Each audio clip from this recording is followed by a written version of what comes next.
Inch కూడా కబ్జా చేయలేదు. అలా చేసుంటే తానే దగ్గరుండి కూల్చేసేవాడిని. ఇది నాగార్జున ఎన్ కన్వెన్షన్ కూల్చివేత సందర్భంగా ఇచ్చిన స్టేట్మెంట్.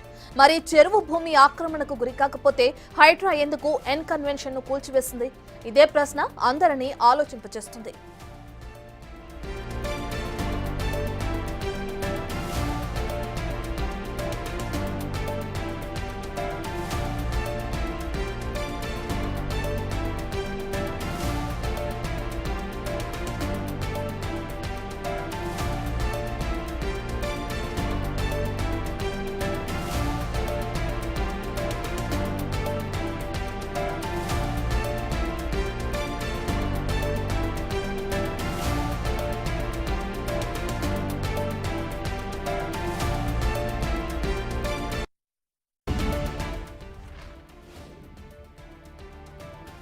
వాస్తవానికి ఈ ఇష్యూ ఇప్పటిది కాదు. తెలంగాణ రాష్ట్ర ఏర్పాటు నుంచి కొనసాగుతూనే ఉంది.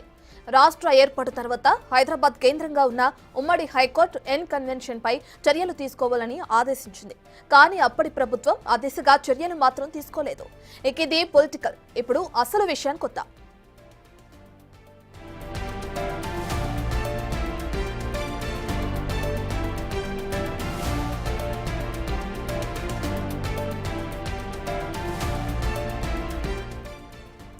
ఇప్పుడు మీకు ఒక వీడియో చూపిస్తాం.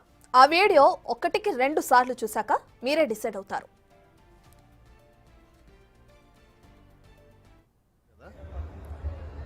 తర్వాత ఇష్యూస్ అలా ఉండదు కదా.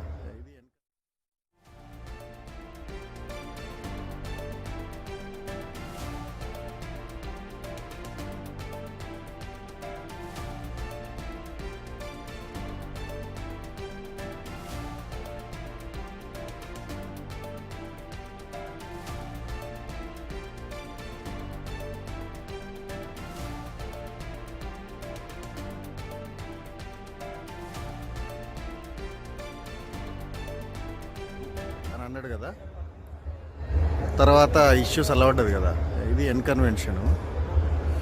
సో మరి ఇది కబ్జా అయిన ల్యాండో మరి గంగల మునిగిన పావురం అయిండో ఏందో కానీ ఇది మన ఎన్ కన్వెన్షన్ వ్యూ అన్నట్టు. ఇది లేకు.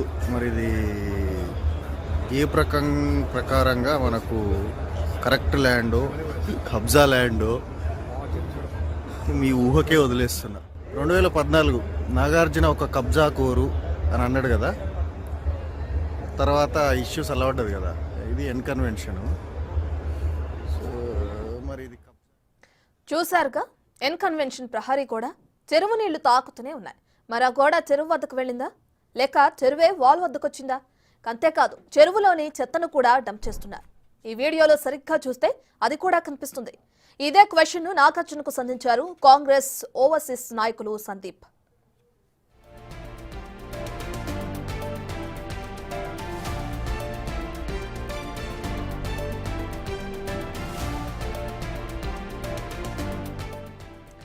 ఇంత క్లియర్ గా తెలుస్తున్నప్పటికీ కింగ్ నాగార్జున ఎందుకు ఇంకా బుకాయిస్తున్నారు అనే ప్రశ్నలు కామన్ పబ్లిక్ కు విసురుతున్నారు. అంటే అన్నీ తెలిసే ఎన్ కన్వెన్షన్ ను నిర్మించారని పిచ్చి క్లారిటీగా తెలుస్తుంది. అందుకే హైడ్రా చర్యలు తీసుకుందని ప్రజలు మాట్లాడుకుంటున్నారు.